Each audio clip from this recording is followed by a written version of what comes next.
Well, that was an abrupt stop, John.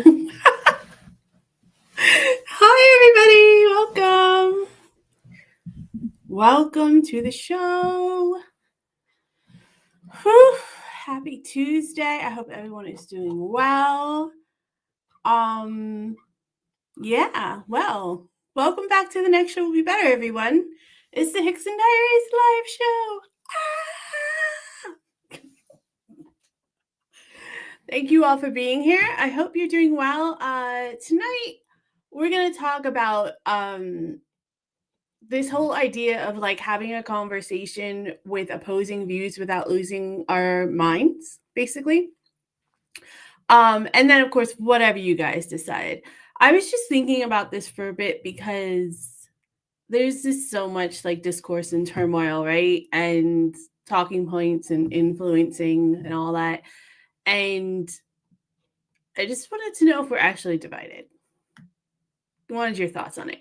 But before we dive into all that, be sure to drop all of your other questions, comments, super chats, concerns, compliments, and queries into the chat, and we'll discuss them as we go, as we always do.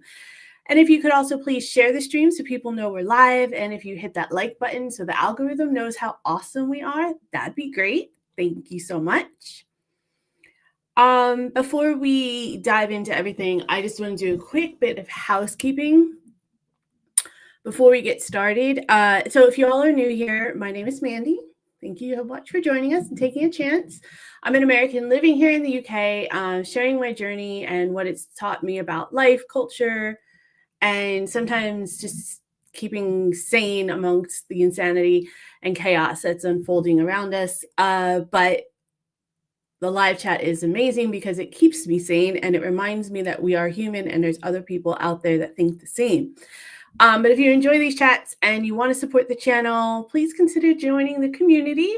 Members get early access to videos. They get a special reaction podcast that's for members only and lots of other stuff. So click the join button. There's also a link in the description if that so tickles your fancy.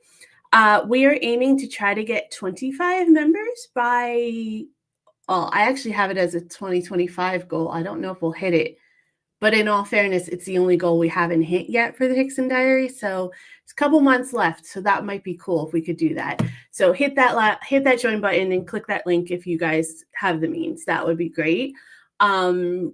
That support genuinely keeps all of this stuff ad-free and authentic and real. And I'd really like to try to keep it that way if we can all, if at all possible. But if you can't, no problem. Just make sure you hit that subscribe button and click that notification bell for me because that also helps a lot and that is free. So A sincere thanks to all of you that are already subscribers and especially members, and a early shout out to all of up to our moderators for the chat as well, because you do a banging job and I couldn't do it without it. You pretty much keep all of this together because I am all over the place and scatterbrained. One other side note that I wanted to mention. I was supposed to mention it last week, but we got sidetracked. Sorry. You could also the QR code. I think it's on this side. That's in the corner there. That's also you could scan that to join to make it easy for yourself if you'd like. The side note is so I launched a second YouTube channel. It's called Own Your Work. It's very specifically about surviving like the 9 to 5 grind, trying to avoid burnout, identifying like toxic workplaces and stuff, and how you can actually enjoy like working and doing things that bring you money basically, and you don't have to it doesn't have to be a gut punch every single Sunday night when you're getting ready for work the next day, right? But yeah, so if you get a chance, check it out when you're done with this stream. Obviously, in like an hour or so after we end, that's when you want to go check it out. It's called Own Your Work, and I'll leave a link to the description as well. You guys can just give me some feedback on it. That'd be cool. All right, so let's see who's here in the chat because it's only better when you guys are here. Y'all know that.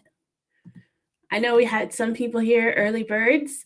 If you do catch up early and you want to join the chat before we actually go live every Tuesday at 8 p.m., you can always come in a little bit early. We do chat about 20. I'm usually on here about 15 to 20 minutes before 8, just checking things out and making sure everything's going well. You would think with that kind of prep that it'd be pretty seamless. But there's always hiccups every live stream. So that's the whole fun of live shows, though. That's what I say. Anyways, I know we have Disco in the house. So happy to have you here, Disco. Diane is here. Disco and Diane are members. So is Roy Cousin. Glad to have you here. Thank you for being here. Imogen is here as well. So happy to have you. Manny is here as well. Very excited. They were all talking some kind of football, Manchester United game over the weekend, which I did watch because I was kind of forced to. But anyways, Diane, I already mentioned Diane. My apologies. Hello, but welcome again anyway. These are all me. John Broxton is here. Thank you. Yes, John, special shout out. Thank you for the footage of the No Kings rally. That's what you guys were watching of the show opening. We're going to talk about that in a little bit too. Just a little side note of that. Richard Wilmount, thank you so much for being here as well. Stephen Kelly's in the house. Yay. Oh my gosh, we have lots of people today. Love it. You guys are awesome. Yes, it was. Is it Diwali? I think that's how you pronounce it. Diwali. I don't know. I'm sorry, but I don't mean to be disrespectful. But I actually didn't know anything about it till like last year. But there's been fireworks going off the last couple of days because of that, and I was curious as to what it was because we didn't learn about that in America.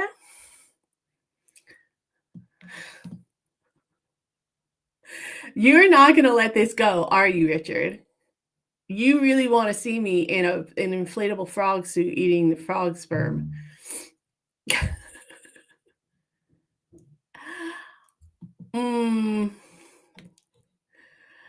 Oh, boy. Anyways, Melissa is here. Hi, Melissa. How are you?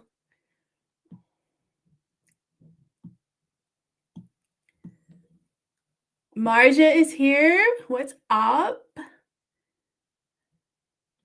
I need to know the difference between facts and opinions, clearly. Most things in today's world are opinions. Unfortunately, we don't get a ton of facts, do we?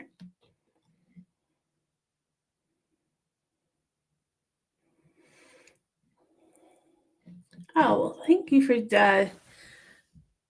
for giving me some of this information, Manny. So Manny says it's a Hindu festival, but Sikhs celebrate it as well. We light candles, eat lots of lovely food, Indian sweets, and it's a great time of year. That sounds great. I mean, anything where you can eat lots of food and sweets is always a good time in my book. But that's fantastic. I hope you're having a good time. Don't feel obligated to be here, Manny, if you need to or want to go celebrate, by all means. I understand. Richard said he's been terrifying other road users with his new EV. How's it going with that? Like, how are you doing with that? I don't drive, so it doesn't bother me. Not yet, anyway.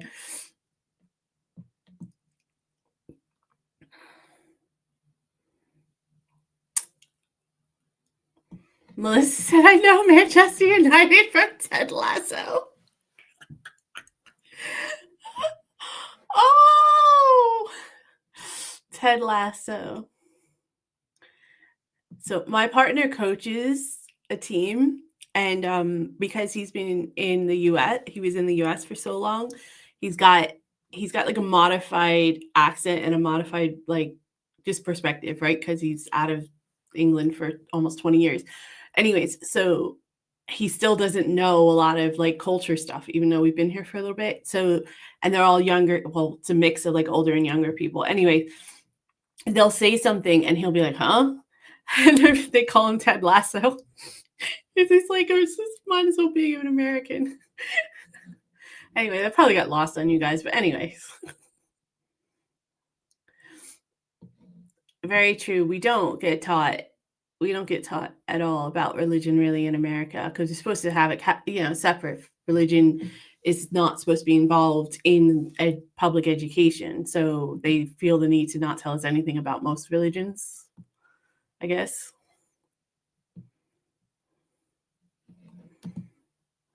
Wow, that sounds like it would be fun. I don't know if you're near that area, Manny, but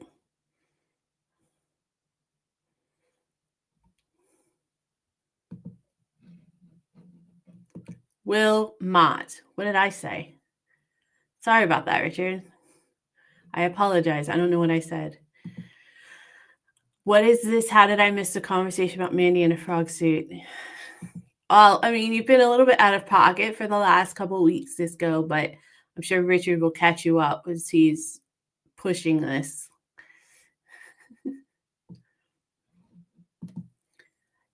John Broxton says our neighbors are Hindu and they have candles in the window and have put happy Diwali banners on their front door. That's awesome. More facts about it. Awesome. It never occurs on a fixed date, alternates between October and November every year. Kind of like the Jewish holidays, right? Because they have a different calendar. Is that why? Because it's a different calendar than the calendar that is typically used in modern day.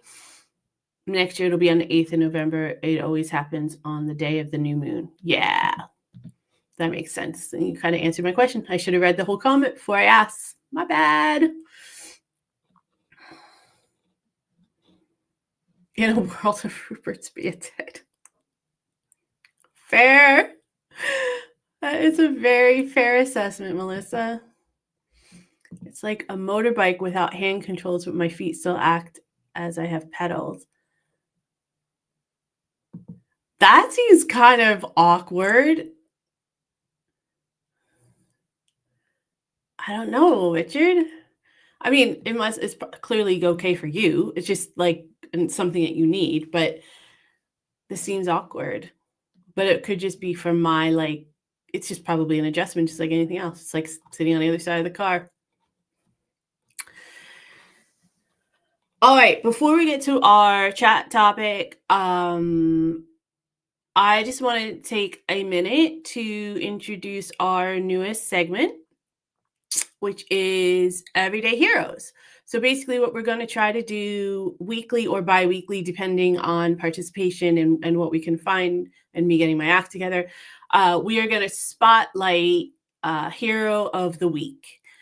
Basically just somebody or a group of people that are doing something every day, like nothing that's super overhyped or huge in the news or anything like that. Some kind of everyday act that people are doing in order to better the world, just to make the world a little bit better for themselves and the people around them. And so I'm going to start with your help. If you guys have a suggestion, of course, make sure that you send it to us. You can email us at, if I can find the email. Yeah, there we go. At hicksondiaries@gmail.com with your ideas, or you can leave it in the comments. The only problem with leaving it in the comments is I'm behind again. So, I sometimes won't get to it right away. But definitely make suggestions if you can. We would love to spotlight these people and highlight some of the stuff that they've done.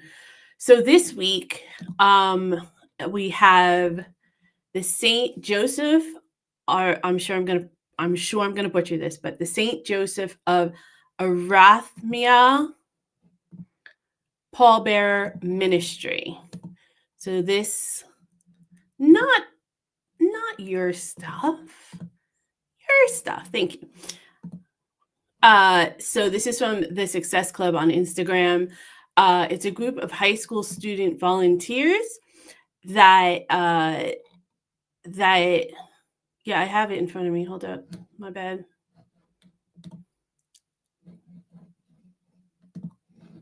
There we go. At the University of Detroit, which is in Michigan, for those of you who might not know, the University of Detroit Jesuit High School, a unique student-led initiative, ensures that no one is buried without dignity. The St. Joseph of Arimathea, again, I am butchering the hell out of this. Let me pull that up so you guys can read along with me. And you can see how much I'm butchering. Yeah. Okay, the St. Joseph Arimathea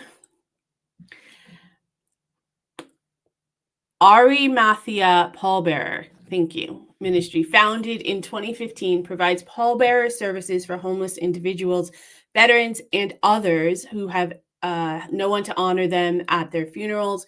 Inspired by a similar program in Cleveland, the ministry embodies the school's motto, Men for Others. Students are trained in funeral procedures, learn the importance of dignity in death, and take time to pray for and reflect on each life they carry. The experience often leaves a lasting mark, shaping their empathy and commitment to service long after graduation. It's a moving reminder that the way we honor others in death reflects the depth of our humanity in life. Again, that's from the Success Club on Instagram.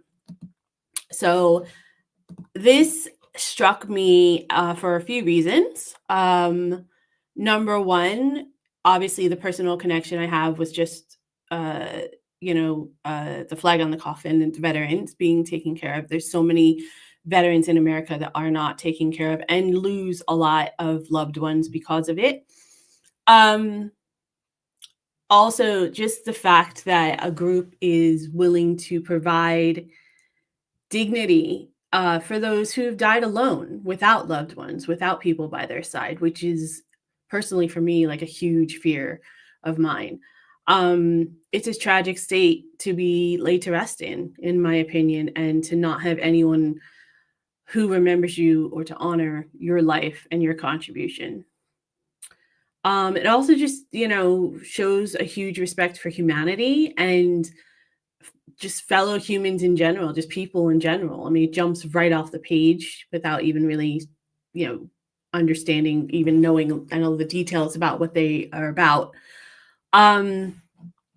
Also, the fact that it's young people, like we get all of this stuff fed to us in media, propaganda, all that kind of stuff about how young people are lazy and they just want to play video games and they don't have anything to contribute, and they don't really understand how humanity works and their contribution to humanity, and clearly that is not the case.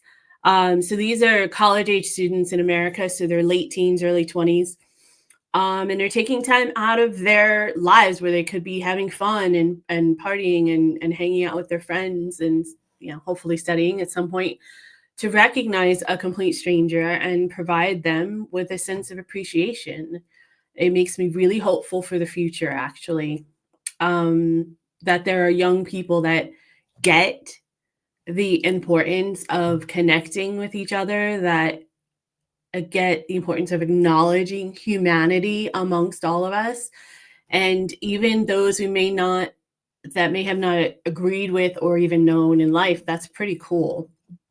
To me, it's powerful. And I felt really compelled to share it with you all because it inspired me. And I hope it does the same for you. So make sure, so that's our everyday hero of the week, that whole group of children, they're not children, they're adults. That whole group of young adults that take time out of their schedule to show dignity to people they don't know, that don't have anyone else to honor their life and death. I hope it inspires you the way it has inspired me.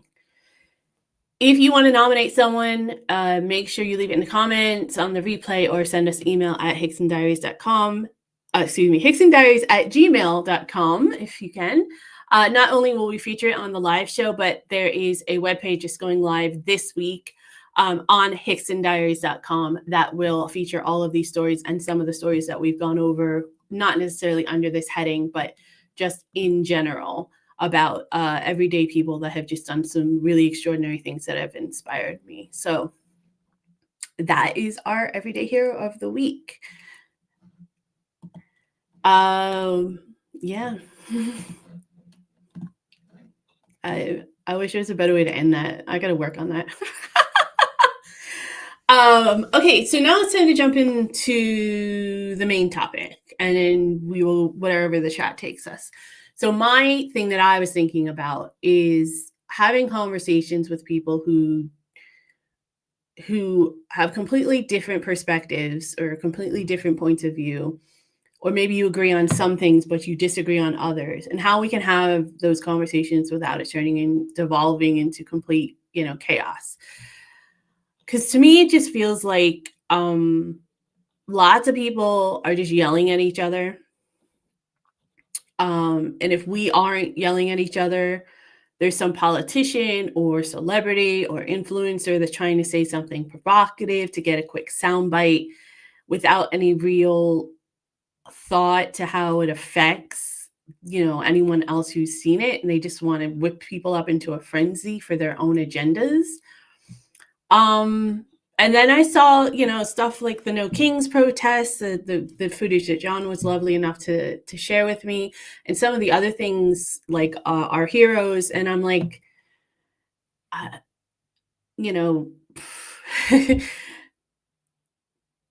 maybe humanity isn't lost. Like maybe there is hope for us to figure these things out and have honest conversations. So I was just wondering how you guys felt about that. And coming from my perspective, obviously I was kind of forced into it, making a change of moving from the US to the UK. I didn't have a choice, right? I had completely different perspectives and thoughts. And I was lucky enough that for the most part, I'd say at least 70 to 80% of the people that I've encountered over the past couple of years have been pretty respectful of that and have been curious with good faith, right? Not curious to try to trap me or put me in a box or anything like that, which I was surprised about just because I didn't really know what to expect. And because of the banter and all of that kind of stuff that you guys have here and me not really having a handle on it when I first got here, barely now, I didn't know if it would be more insulting, right? It would be something that I'd have to deal with like that. And then if I would ever be able to sway and think about something else or change my mind or be in a place where I could think about things differently. And I'm happy to say that I have, and I'm glad I have. I try to have an open mind and stuff, but I know I can get stubborn and in my ways as well, especially as I get older. Anyway, so I'm just like wondering, it takes a lot of effort to have these conversations. And I think that might be why we've come into a kind of a lazy communication age. And I think that we should, have them. I think it's worth it. And I think the effort is important because we have to have these everyday conversations in order to find common ground and, figure out how to move forward. But I'm curious, if any of you had any instance in your life where you've completely changed your mind, or if you were ever in a situation where you had to you were like a fish out of water, like I was, and you had to completely, you know, let go of all of your preconceived notions and all of your thought processes in order to have a really real, valid conversation that moved the needle for your life. So let me know if you guys have anything like that, what your thoughts are. That's what I wanted to know. I think it's something that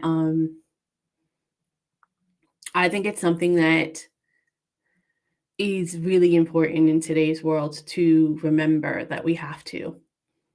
Personally, this is just my opinion, that it's something we have to do. If we don't do it, where are we going to end up? What are we going to do? When you take things like, this no Kings rally was obviously about the US, but I know that the UK has had a couple rallies in the past few months as well, which I've covered reactions to for those of you who might not know. So I don't want you to think it's one-sided. I am trying to be balanced and approach it from both sides. There's just so much rhetoric. And even when you see like panels of politicians or debates of politicians, or even in freaking like town halls, or I don't know if you do town hall like things here, I'm sure you do. And even just speeches and stuff, it's just a whole bunch of just crap. You can tell it's bullshit. Like you've heard it 1,000 times, and it's a lot of like what about isms and stuff. And I'm craving real authentic debate conversational stuff because I really want to know what people think. And you don't have to think like I think. I'm open to discussion, of course, open to everything. But I think that the whole reason that society is evolving, it's not about social media, and it's not even about greed, I don't think, in my opinion, too much, because there is some of that, of course, but I think human beings are going to naturally flock to what the herd is aiming towards. And if there's a lot of discourse and a lot of mobilization towards consumerism, towards greed, towards materialism, to satisfy someone else's greed, then that is something that we're all going to kind of flock to, because most people are going to eventually want to settle into the herd, right? Anyway, kind of rambling. I just wanted to know, I just want to have a conversation about it. We have really good open conversations here. You guys are really good about your opinions and respectful. We of course want to keep it respectful, but I just was curious if you guys think I'm way off, or maybe I'm being too idealistic. Maybe I'm coming off a little bit of a high at the No Kings protests, kind of went off really, really well. And I'm a little bit of sense of American pride tinging, but yeah, you guys let me know. I'm curious. And it doesn't have to be necessarily like a political thing in general. It could be anything. I've found having some conversations with people. I had a conversation with someone back home, and it was a conversation that a few years ago would not have made me think twice. It would have just seemed normal. But now, because I have grown so much in the last few years, because I've been forced to, because of the environment I put myself in, I kind of walked away from it empty, kind of like, I don't know, that was like a waste of time for me, because I mean, I got a little bit of information about the person, and then they're doing well, and I'm glad for that. But other than that, like, I came out of it kind of, hollow, because it just wasn't as substantive as I remember those conversations being. So I don't know if it's just me or because of my situation or what. Well, you guys tell me. Anyway, that's my thought process. That's what I wanted to talk about today.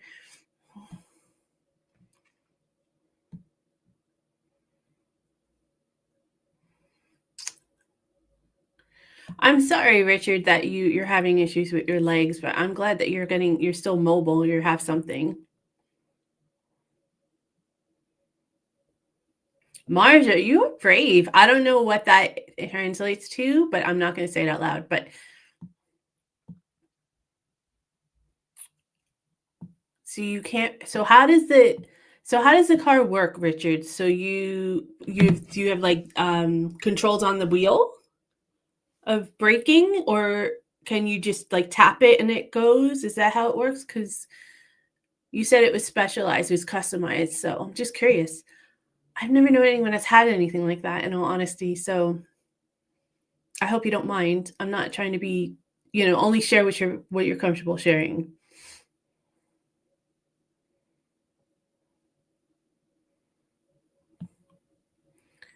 Aramathia. Aramathia. I think I'm saying it wrong still, John. Aramathia. Aramathia. It sounds like mafia. That's my New Jersey twinge coming in. Aramathia. Aramathia. Aramathia. Aramathia. Aramathia. I think that's it. Joseph of Arimathea was the person who owned the tomb that Jesus was buried in after the crucifixion. Oh, I don't know that I ever learned that, which is strange, but I guess not completely unheard of.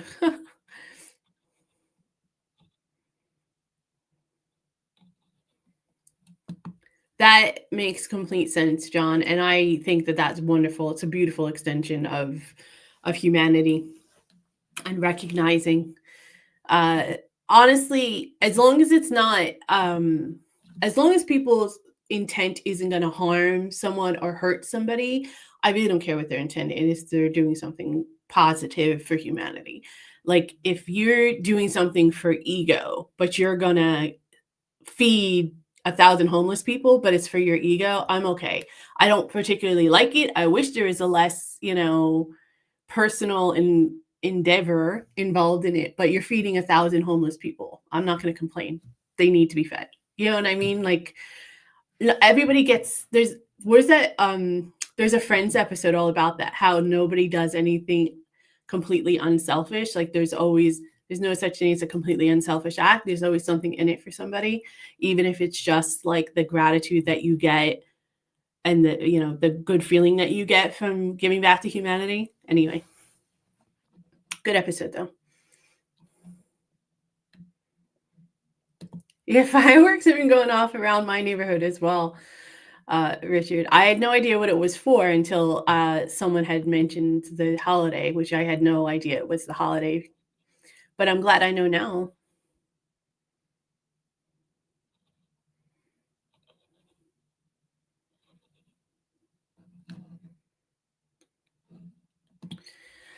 Maxwell, hello, welcome. Glad to have you here. I have the annoying ability of thinking this will go pear-shaped, not always appreciated, so I stay quiet and just move of devastation. Oh, that sucks. You can feel free to say whatever you want to say here, Maxwell. This is a safe space for that, as long as it's not going to be disrespectful and hateful, or, we can have an open, honest discourse. That's fine. I think everyone should feel heard. I know what it's like to go through a big period of your life where you feel like you're not seen or heard and that your voice doesn't matter. And it's a horrible, horrible feeling. So I would never, ever put that feeling on anyone. Feel free to say whatever you want to say, even if you want to put me down, as long as you're not being like trolly, and obnoxious, because it is my stream. But, but I mean, you can have whatever opinion you want. A couple weeks ago, I was debating someone who was a huge Trump fan. And, all I was doing was just asking them questions about it because I was curious as to why they thought Trump was doing a good job. Because I do not, but trying to spread the love, Marcia. You're absolutely right. That's how we should live. as best as we can. Obviously, once our ducks are in a row, once we're taken care of, because we have to take care of our own house first, right? But spreading the love, there's nothing wrong with it. A smile, a thank you, a hold the door for someone, letting someone else go in front of you on the train or something, like, it's minuscule, but you don't know how that affects other people. You don't know what other people are going through. You don't know what they're hiding underneath that smile. It's really, really important that we're open to humanity. Disco, thank you so much for the generous super chat. I appreciate it. You're awesome. John says, it's really very hard. We've been cut off by friends and family over politics over the past 4 years, Trump and COVID and things related to that. Yeah, that's happened to a lot of families, I'm afraid. I think that also, John, the distance, you tell me, does the distance add to that for you as well? Because, I mean, that was kind of us in America, and the distance has made the gap even bigger. But unfortunately, that's how it goes. But this is how I think of it. Like, it does suck, but because loss always sucks, especially if it's people that you really, respected and admired and brought a lot to your life. But if I don't want to be disrespectful to you, so I'm trying to figure out how to say it, and I'm thinking of my own situation, so please take whatever I say with that. They'd still be there if they were true. You know what I mean? They would, if they truly cared. I don't mean to be disrespectful to you or anyone else, but I've had this problem, and I've realized, because I basically don't talk to any of my friends that I had in America. And I've realized that, if they were really my friends, they would find a way to talk to me. And I have to just accept that, even though it's a difficult thing to swallow. So hopefully I can find some people to fill that void and, that are better. I have a better radar and pick better people this time. But it just comes with growth. It comes with honesty. It just happens. It sucks. So I hear you, John.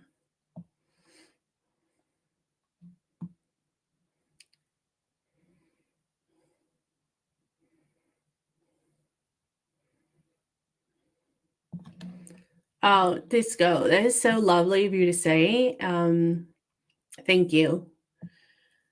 And Manny seconded it. Let me put up Manny's comment, but this is from Manny and Disco, the best moderators in the world, by the way. That this is an absolutely lovely, close community, and it's a pleasure to be a part of. You guys are awesome. I don't think I'm the glue. I think I'm just the one who hits the invite, sends the invite out to everybody, but I appreciate that. And I'm really, really just glad to have such a good community. You guys are awesome. You're honest, you're open, you're respectful, and you're here. And you want positivity in the world. That for me is, that's my whole thing. Like, I am a positive person. I can't help it. It's a little bit American, but I can't help it. I feed off positivity and optimism, and I wake up breathing every day. I feel like that is a huge plus. So if I can wake up breathing every day, that means every day is a new beginning, every day is a new chance. Again, cliche and hokey, but that's me.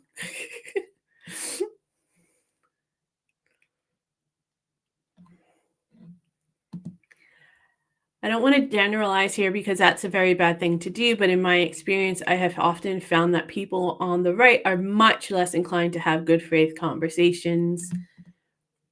And it makes me really sad because I think the only way we can actually get past things is to have honest conversation. I definitely agree with you about that last part.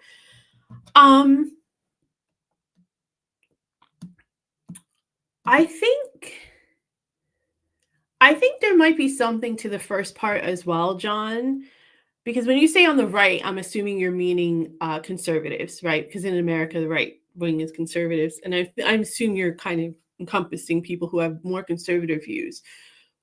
By definition, conservative views tend to not want change, right? So change is especially hard for those people. I mean, change is hard for anyone, but change is especially hard for those people. So if you really don't want change and you're going to dig your heels in, then it's going to be really hard to have an honest conversation as well. I don't know if they're necessarily doing it in bad faith, but I do think that they're probably doing it in a way that there's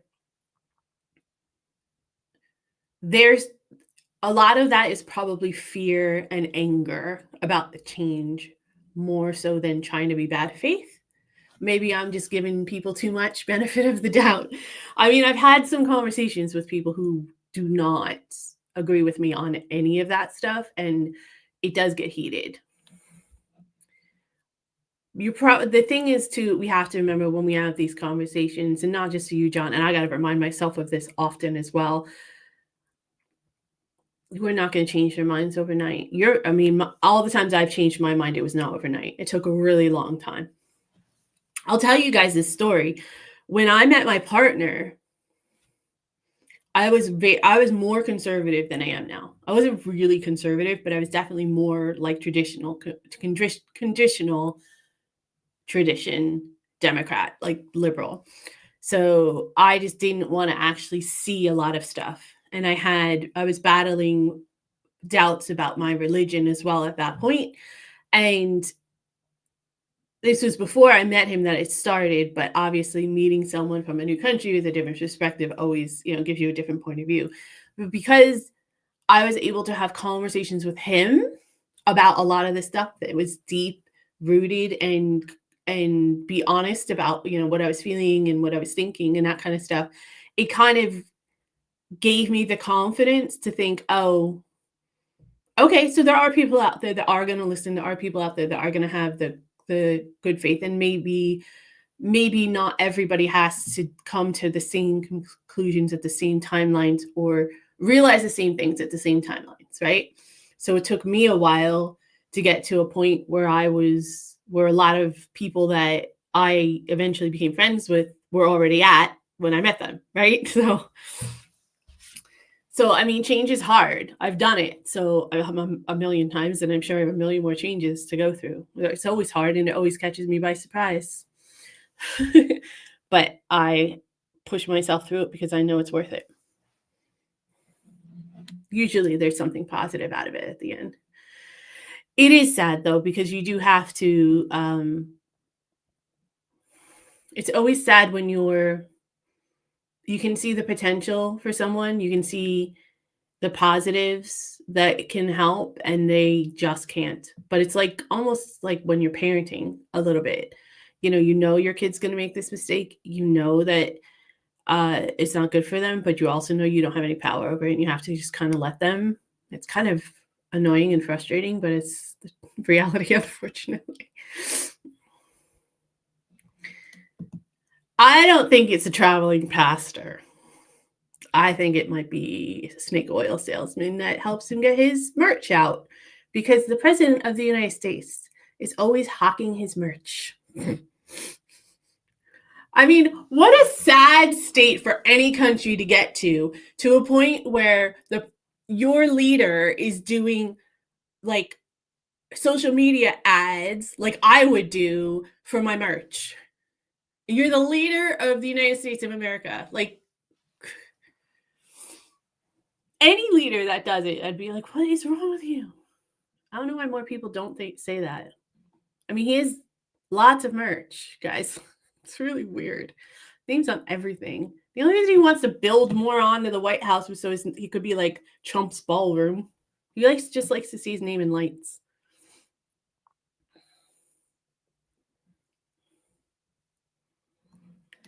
John has some personal reflection on the protests that he went to, saying that it was so diverse. There were people with Mexican flags protesting against ICE and immigration raids. There were people with Palestine flags talking about Israel and Gaza. Oops. A huge cross-section of people all coming together about so many different issues and finding common ground to support each other. I agree. I think that's a beautiful takeaway. I'm so glad you had a positive experience because when you told me you were going, I was a little bit nervous because I know you're in LA. Um, but there's lots of people I know that had positive experiences, even at the I can't remember what it was called, was the Tony Robinson rally that you guys had in London here. And I think you had them in a bunch of other cities as well. I know people that had a positive experience at those rallies. They didn't see anything bad. They didn't see anything wrong. They didn't think it was anything destructive in any way. I mean, I'm glad for their safety and everything. I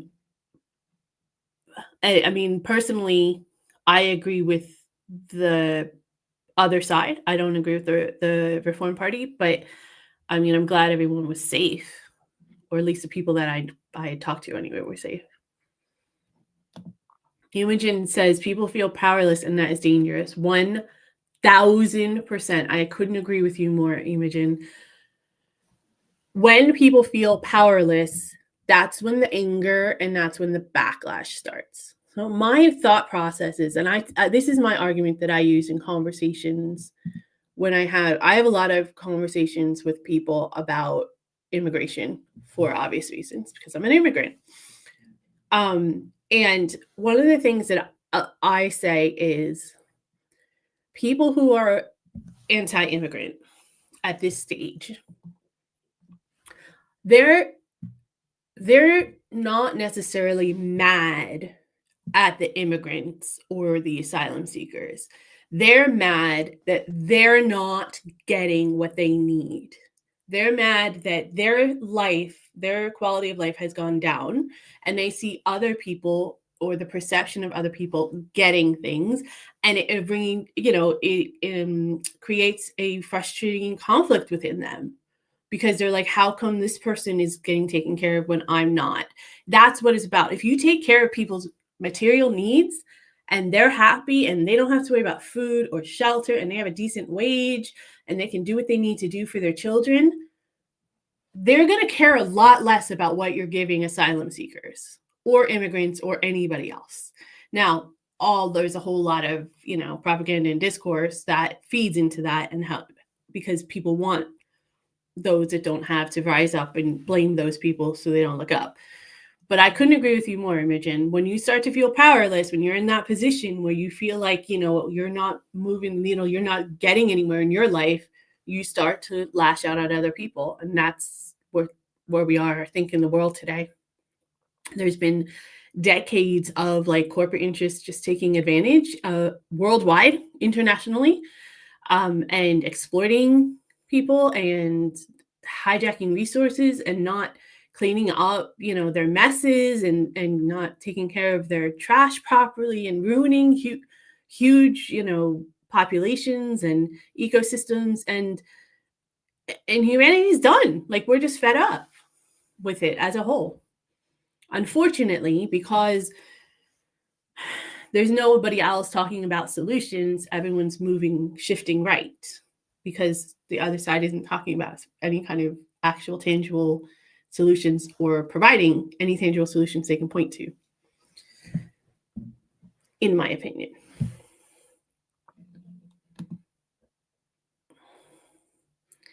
I'd rather be idealistic and optimistic than bitter or fatal. You're absolutely right, John. We agree on that. Lots of love for Imogen for his statement. 1000.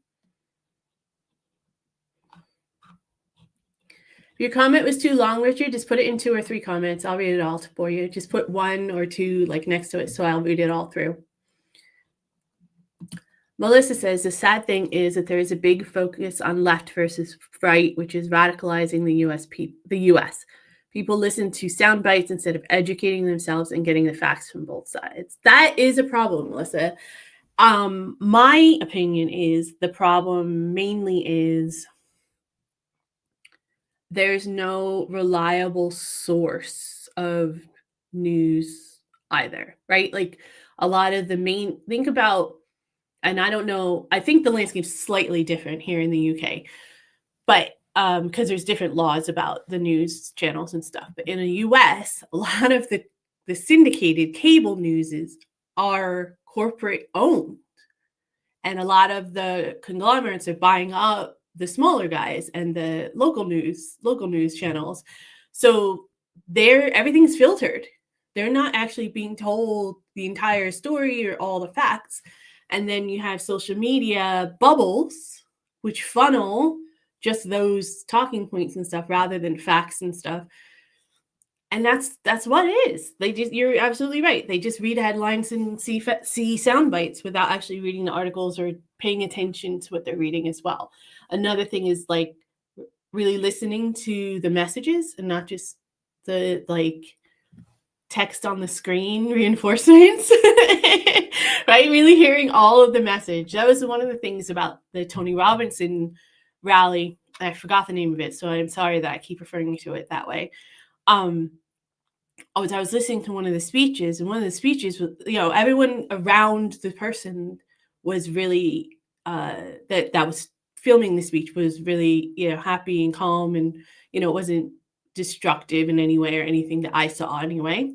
But the speech that I was listening to that was getting around was all about hate and making sure that the others don't get anything more than you get, and you're the like superior people. And I was just like, I know it's peaceful and loving, and you're it's interracial and all that kind of stuff, but are you listening to this speech? Because that's why people think you're all racist, and that's why people think that you're all hateful, because of the rhetoric in the speech. So are you sure that's what you all want to be associated with? Like, we just have to make sure we're really paying attention to the entire picture.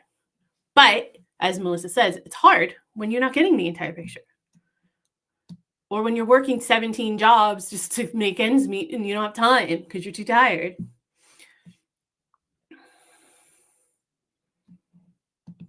Very true, Marja. History always repeats itself. We just have to, we don't educate. We have such short memories as like a species. We don't listen. We don't like remember anything. I've been watching, I'm fascinated by World War I, World War II, Vietnam for personal reasons, and just like historical politics and psychology. Somebody said I should have been an anthropologist, because I said I'm really interested in like human behavior and stuff and societal like developments and stuff. Anyway, I've been watching some World War II documentaries on like what it was like as a civilian in Germany as Hitler was taking power and the war was going on. And a lot of it was more like civilians were just trying to survive because they didn't have any other choices, because they were fed the stuff they were fed. And if they didn't, even if they had a different opinion, if they said it, then they would be a target. So they were just trying to survive. I feel like in America right now, it's a lot of that. And I feel like across the world, it could possibly be an explanation for the right movement as well, the rise in the right movements across the world.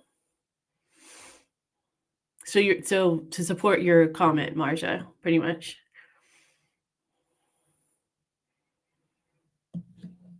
That's the other thing, is if we're going to argue, then we can't argue talking points back, because it doesn't get us anywhere, right? We have to have, our ducks in a row as well. That's the way to be, Richard. That's what I try to do as well. I mean, I might have an initial reaction or opinion about something, but I'll come back and admit I was wrong if I was. Most of the time. I can be stubborn sometimes, so it might take longer than it should for some instances, but I do try.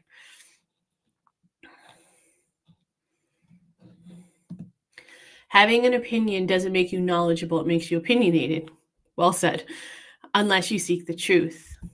The problem is social media. It allows people to filter out truth in place of a bubble they wish to live in.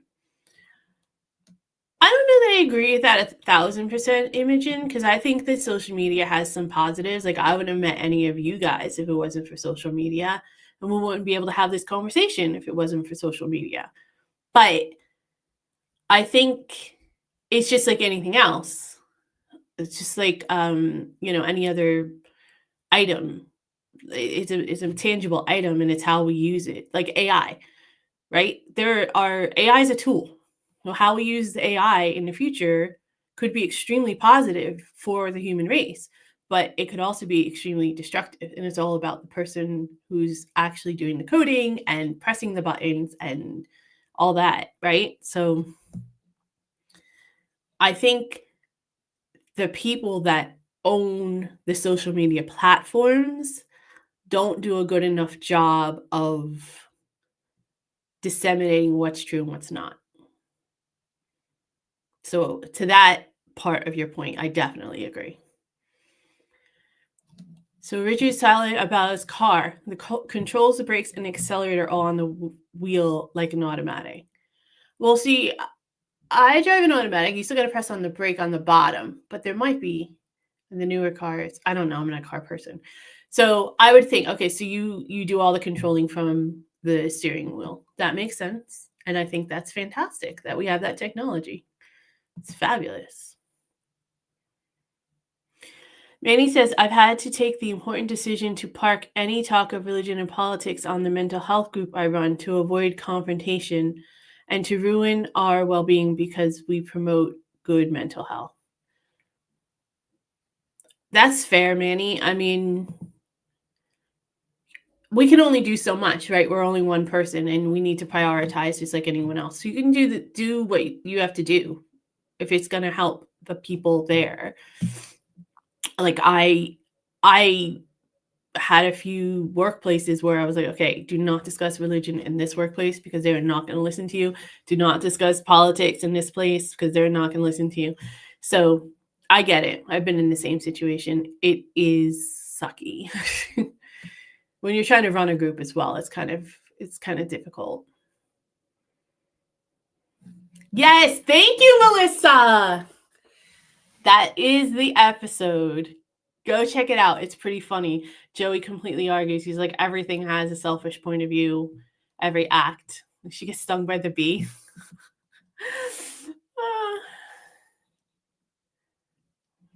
Richard said, if I don't think I'm being heard, I talk louder.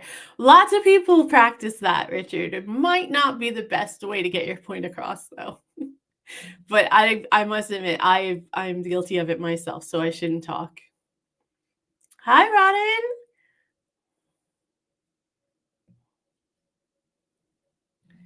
Biden says can't post on Facebook because most people I know are so right-wing. Post anyway. You shouldn't have to control your speech because other people might not like it. I mean, unless you just don't want to get involved in the discourse, you can always just put no comments. Can't you just click a no comments thing? Just post what you want to post and be done with it?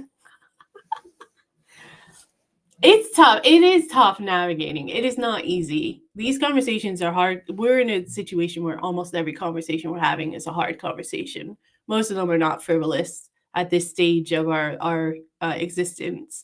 So I hear you. Manny says, I saw some footage of the No Kings protests on the various U.S. YouTubers, and I don't think it's un-American at all. The Trump administration are all utterly despicable and deserve all the protests. This is so I actually put a video out yesterday about it because it moved me so much. But the First Amendment in our, Americans, they're big high on our Constitution, right? It is the backbone of our democracy. The very First Amendment has the right to peacefully assemble in it. Right after freedom of speech and religion. It is the First Amendment. So as long as the people aren't being violent or destructive or harmful, there's nothing wrong with it. Do your protest. If you can go to an abortion clinic and stand there and yell at young people who are going into that clinic and about to have surgery and medical procedures and yell and scream at them when they come out and throw blood on them and all kinds of other disgusting things, then I can walk down the street saying that I want Palestine to be free. Sorry. But that's how I see it. Like, if you have a right to do it, then I have a right to do it. That's called freedom because we all live under the same friggin' country umbrella. Well, I live under two, but still. Maybe I don't have a leg to stand on it. Imogen says Trump was successful because he convinced those low down the ladder that their woes were the fault of those a little lower. Yeah, that's typically how elite people tend to control other people, unfortunately. And you're right, Farage does the same. Yeah. And I've been watching some of the Farage stuff since we had was it last week or the week before, where I put together finally like Farage was like the Reform and Brexit guy.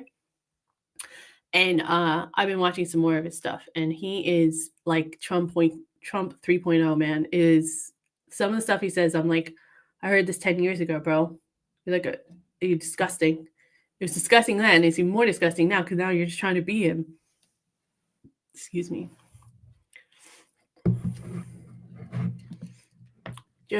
John says, no disrespect at all, 100% agree.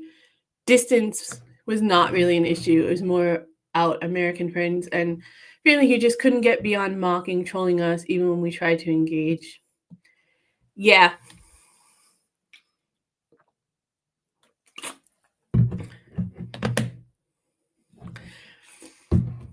My, one of the people that I had the biggest issues with on these types of subjects was my sister, who, funnily enough, was very smart, very intelligent as far as like school wise and everything, but just had no empathy for humanity.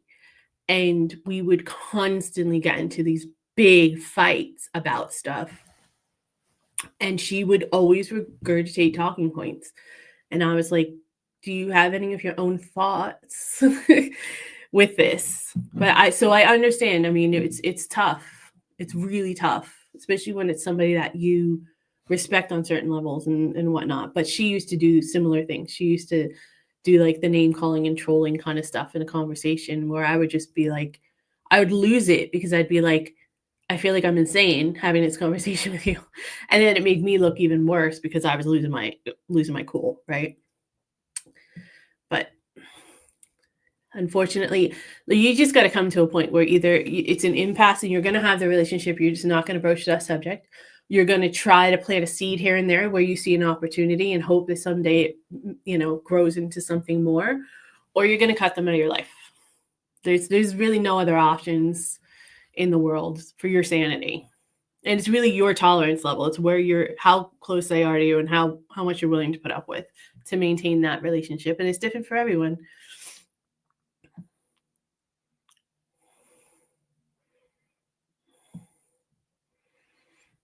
Manny is not a Trump fan. Just FYI, in case anyone didn't get that. My wife's Australian friends talked to her, but they were all techies. Meaning like online techies. Rodden says, I've been watching videos from Canadian boycotting the US. Yeah, it's actually hurting the economy a little bit. I just look gloomy even when I'm happy. Oh, Richard. Just put a smiley emoji on it and we'll be okay. John Lilburn's here with us. Hello. Thank you for being here. I think most of the social media platforms are pretty crap right now. They're not. If you do find something, it's really obvious when you find something real and genuine, right? Yeah, I don't really do much on any of them, to be honest with you. I have like some of the stuff for the channel and stuff that I try to keep up. But as far as personal stuff, I don't do that much, in all fairness, anymore. All the evidence about what Farage is goes over the heads of the unthinking. It's because he hates what they hate and they love him for it. That's the problem. But Trump has the same kind of following. And now, look what he's doing. He's doing a lot of stuff that the people who followed him didn't want him to do. So That's why you gotta be careful. You gotta look at the entire picture. You can't just look at one thing. And you're never gonna love everything, especially when it comes to leaders. Geez, they're always gonna have some kind of agenda, whether it be their career, their priorities, whatever, right? They're always gonna have their own agenda. But you're never gonna love every policy and every decision that they make. But do the good outweigh the bad? And I haven't seen that from Farage. I really haven't.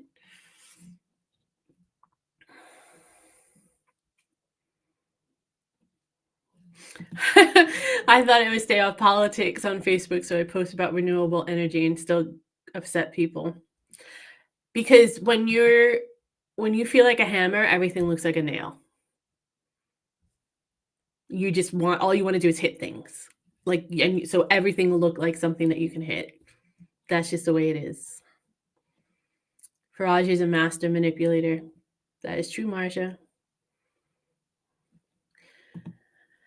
John Loburn says, I changed my mind once 50 years ago, and I was wrong to do so. Ooh, that sounds like an interesting story. I don't know if you want to share it, but I'd be intrigued to hear it.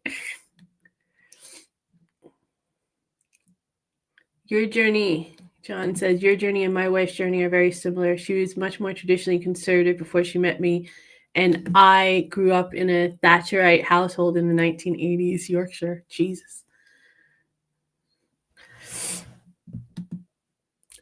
Look, it is traditional that people get more conservative as they get older, I think, because, you have more things to worry about, you have more things to do, you have more life experience as well.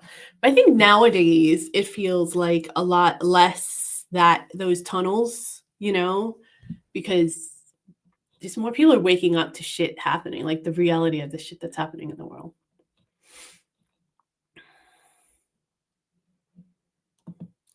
Except for green olives, I thought they were hard until I used them to stop smoking. Damn, I hate olives.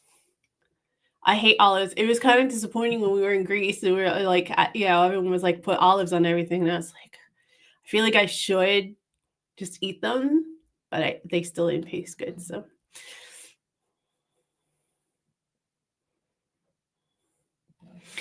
Before I married, I kicked a boyfriend into the long grass because he worships Thatcher. That's funny. Yeah, there was some article out a few years ago in America about like politics entering the dating scene, and that like people wanted to know what your politics were before they started dating you. And I was like, yeah. Like why? Like if you're unless you're like indifferent in some way, like it's the same thing as religious. Like if you're heavily religious and that's a really important part of your life, and you're dating someone who's like, I think it's all shit, like you're not going to be able to be compatible long term, right? Like you need to, unless you have a really open mind. But if you're extremely devoted to that faith, it's going to be very rare that you're going to be able to be with someone who's not devoted to that faith as well. So I would think, so in my opinion, I remember reading that article, and I was like, yeah, duh. Like this seems common sense. Of course, I'm not going to raise children with somebody that like doesn't have my moral compass, like my basic moral compass of what our values are and stuff. Because then how are you going to raise children that way?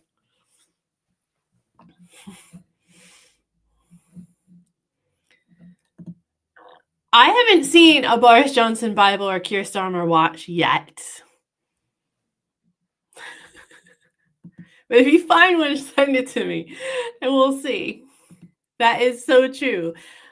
He's the king of the grift, man. He has spent his whole life being a con man. It's just enlightened self-interest. Yeah, there's nothing wrong with looking out for yourself and wanting to do, things for yourself and bettering yourself and everything. It's just don't do it at the expense of other people. That's all. Thatcher ruined the fiber of this country. She definitely didn't help. I know she was a Reagan fan, and he definitely is the core of a lot of the crap that we had to deal with, that we're currently dealing with. So The drifters are always looking for new ways to drift. There was one guy went as a white British and scratched the surface. The racism was outstanding. I'm not sure I understand this comment, John. There's one guy went as white British and scratched this.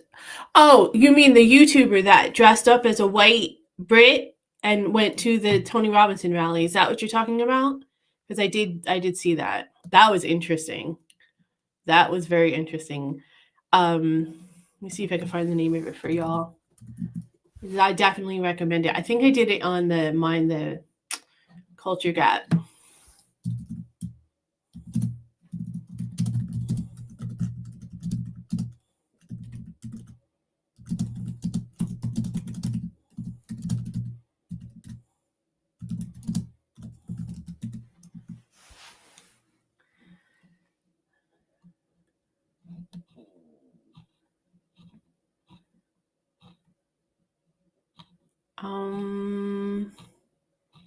I thought I could find it quick, but I can't.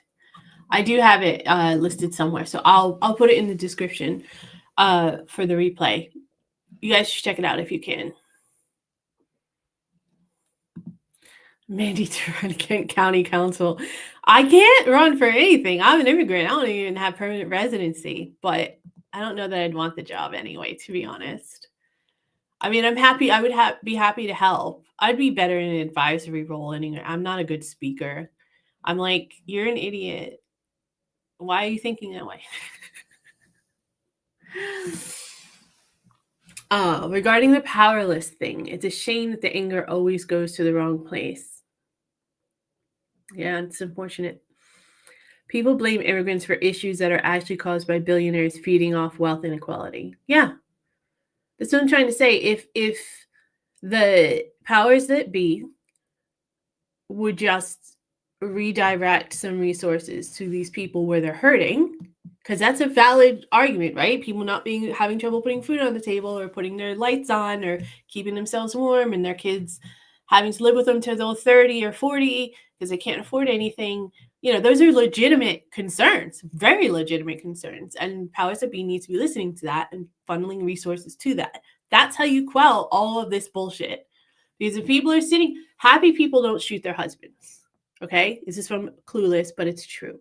If you're happy, you're content, you're comfortable, your belly is full, you're warm, you don't have to worry about a roof over your head.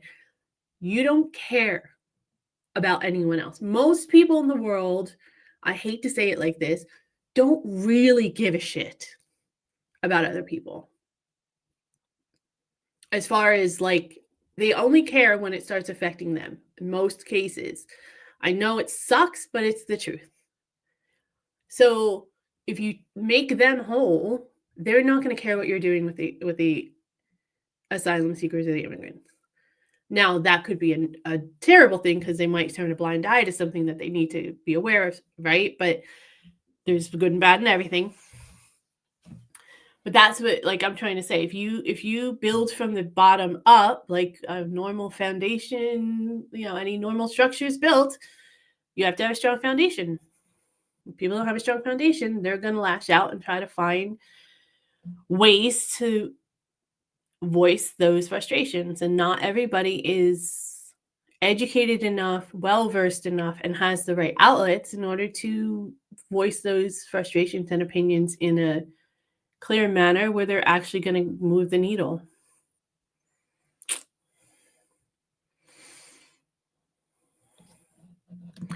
Billionaires weren't hoarding all the wealth, so many issues would be solved almost overnight. Yep.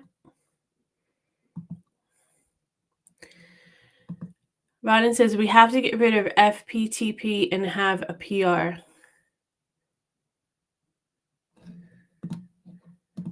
I assume PR is Prime Minister.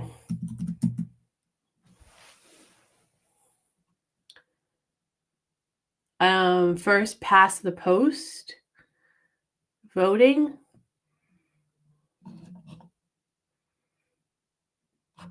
I'm not sure I understand what you mean, Rodden. Yes, Marjorie, that's right. That's the first people. It's easy and convenient. You can't, it's not the people. Like, look, most people in the world do not want to sit around doing nothing. It's not fun. You need to have purpose. You need to have, a reason to get up in the morning mentally, right? You can't do it otherwise. So just like if they don't mind going to work, they just want to get a wage where they don't have to worry about losing their house. Like, I think that's fair. That's completely fair.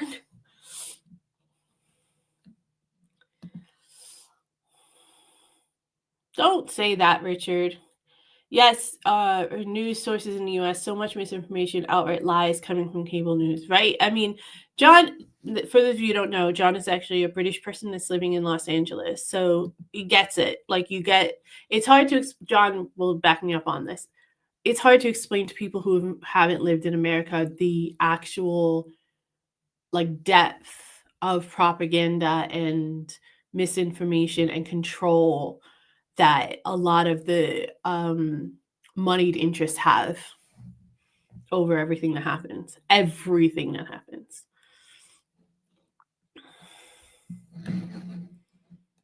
There needs to be a unifying energy. I agree with you. Unifying in a positive way, though, not in a negative way. Because they all have corporate agenda driven by their owners. That's from both political sides. 1000%, John, I agree with you. Richard says war with France. You're saying that Great Britain can unify with a war with France. That has worked in the past, so possibly. Although I don't know if that's the route we'd want to go. I don't condone violence at all in any form if we can help it. But I get where you're coming from. Oh, that was funny. Yeah, my Google search results are different. When I'm trying to research something, I have to go in in an incognito tab in order to get a legitimate view that's not skewed by the stuff that I do and all that. Because immediately, if I start Googling for something, a video or something like that, it starts coming up with all kinds of UK, US stuff, just because that's like a lot of the stuff that I watch, a lot of the stuff that I interact with, right? It's annoying, but it's the truth.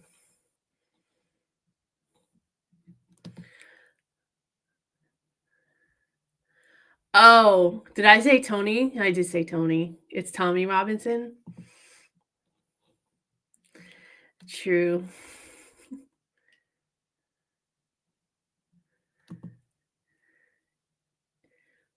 Ooh, is that something you're recommending?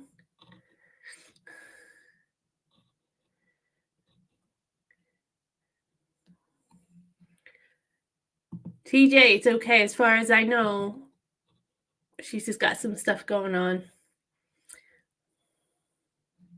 People also need to remember that we have more in common with each other than billionaires and their rhetorics. That isn't that the funniest thing, Melissa? Like, Trump got elected saying that he was like the common man. He understands the common man and everything. And then in the next breath, all of those common men are saying, oh, he's got billions of dollars in the bank. Why are you listening to him then? He doesn't know. Do you think he's ever gone to the grocery store and seen what prices are actually like? I would be surprised if he's ever even driven himself somewhere. He doesn't know what it's like to go to an actual real job. He was handed hundreds of millions of dollars by his father when he died and went bankrupt with it. Why are you listening to this guy?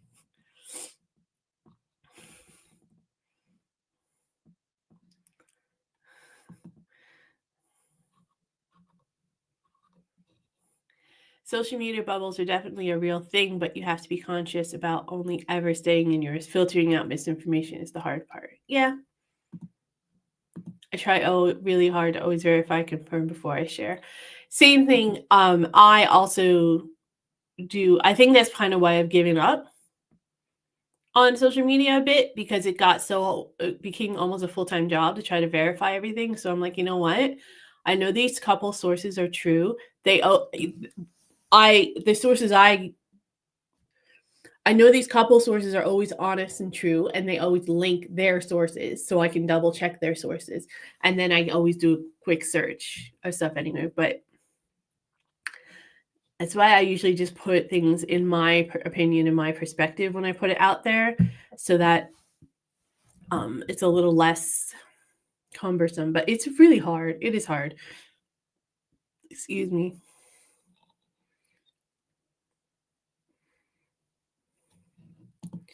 There's a major spinal injury hospital here and a lot of services for disabled people around here. That's incredible. They don't have anything like that really in America. I agree with you. I know some people who are absolute gems otherwise, but if you start getting them on the topic of racism, they're disgusting. It's terrible, but it's the truth. I agree. I don't have a problem. I shouldn't say that. Of course, I have a problem with people being racist. Of course, I have a problem with people being bigoted or misogynistic or disrespectful. But they have a right to say it. Again, as long as it's not linked to violence or harm, direct harm, it's not good.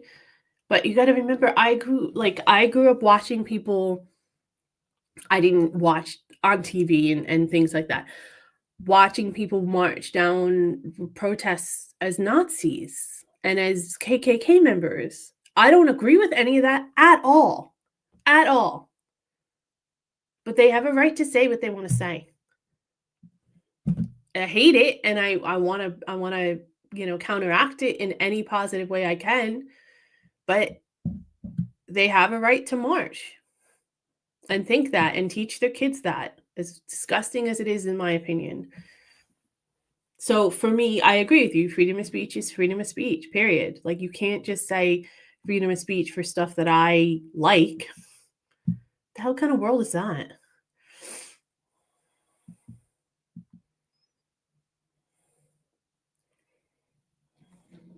Is that true, Disco? Why do they want to do that? It's terrible. Don't do that.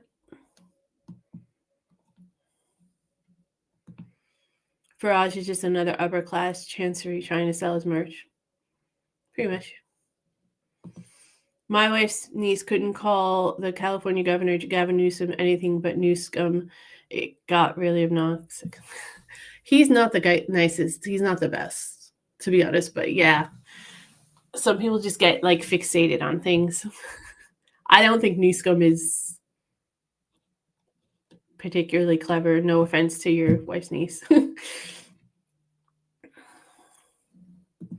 It's noteworthy that Farage's ex-wife and girlfriends are all foreign. British women know his type all too well. That's like Donald Trump is a family's value. Let me start that again. Donald Trump, the president of the United States, all about family values. He's been married 3 times. 2 of them were immigrants. Why in the hell are we listening? Why are you listening to any of this shit? Why is anyone listening to Farage? He's got an EU passport. Not even British. Why, like, search Farage kicked in the head by a horse?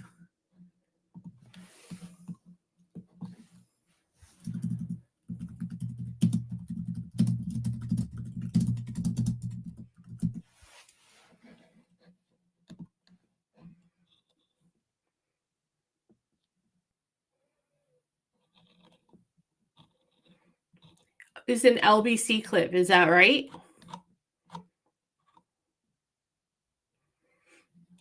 It's the only thing that's coming up. I don't know, but it doesn't say anything about being kicked in the head. It just says prank. Is that what it is?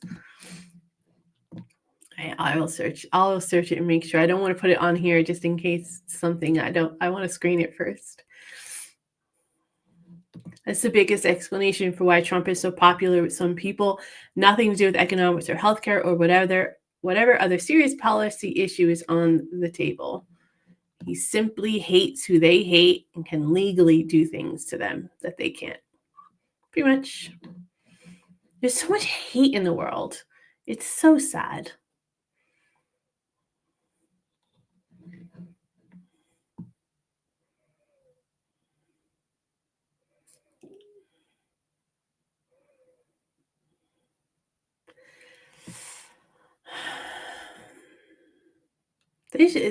That's the thing, right? So I see what you guys are talking about with the mobility vehicles. Like, they always target the most vulnerable first. We have to. We have to. We have no money. We have to. We have to cut the food benefits for hungry kids. We don't want to, but we have to. No, you don't. No, you don't. I'm sure there's something else you could cut if you wanted to. That's what people with disabilities are going to get affected too. They're going to start cutting all of that kind of stuff. All of that kind of stuff.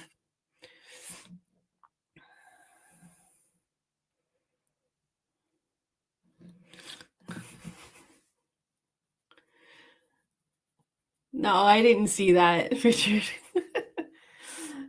Yeah, I mean, America is the healthiest country in the world, and perhaps they're there for the pizza. Chicago does have good pizza.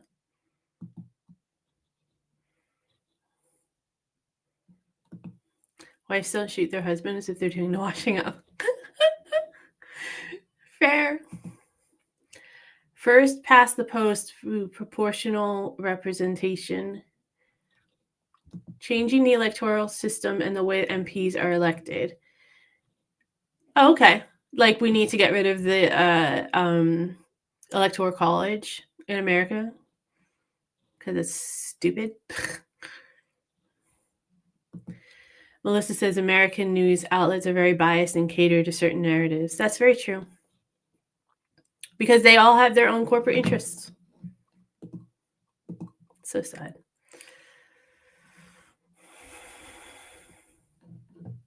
Trump doesn't drive and Trump doesn't read. You're absolutely right, Roy. I would be surprised to see him behind the wheel.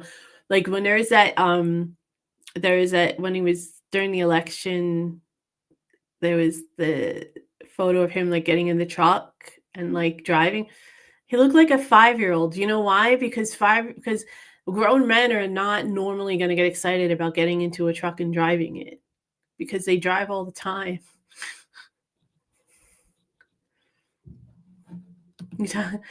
Trump has got some deal. Have you seen it? Satan! Hey, Satan! I don't know if you've seen that South Park.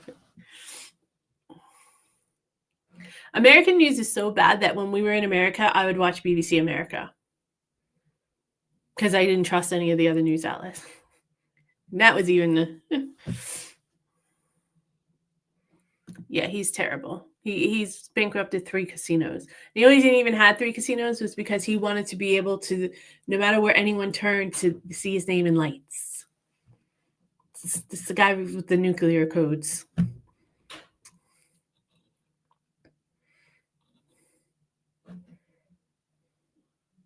Hi, Dingley. Thank you for joining us. Do I like Bernie Sanders? I like a lot of his economic policies. And I think that he has been fairly consistent in his messages. I don't like how he doesn't. I think he could fight harder for some of the things he believes in.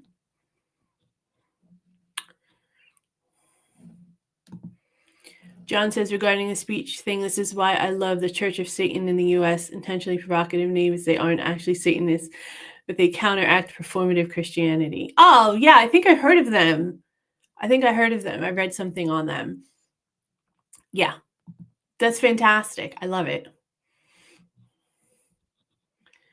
Freaking amazing. You have the right to speak but not be listened to. Very, very true. But if you have a good enough message, people will have to hear you anyway. We won't go back to Neanderthalic, Marcia, because then we'd have to give up internet.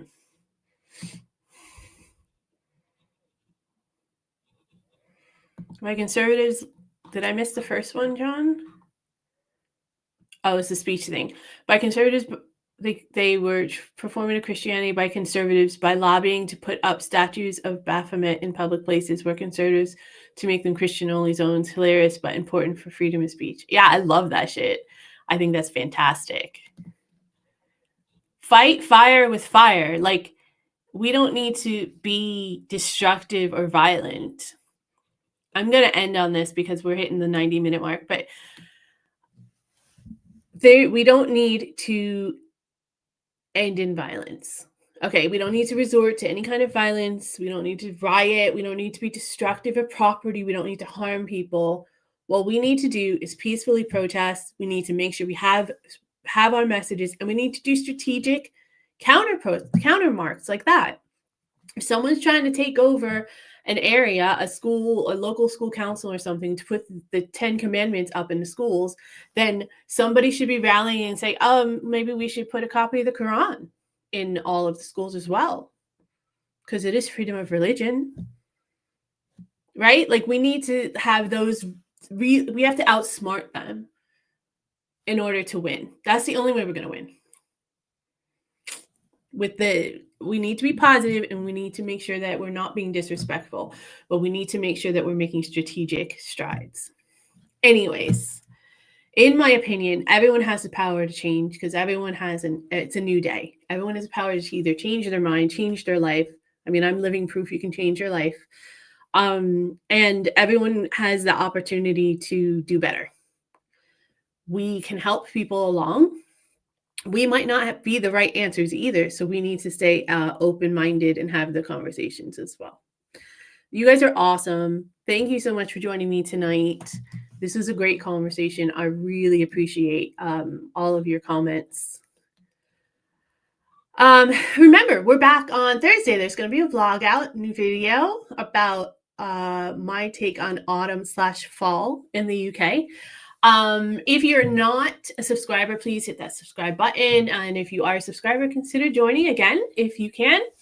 Our next members reaction podcast, Mind the Culture Gap, y'all, will be this Saturday. And it is going to be a banger. So you don't want to miss it, but you can only get it if you're a member. So click that join button or scan that QR code that's up there. Until then, everyone take care of yourselves, take care of each other, make sure you stay safe, and keep finding those everyday heroes, and make sure that you're having open-minded conversations everywhere you go, or as many as you can, at least. Love you guys. Thank you all so much, and have a good night. Bye.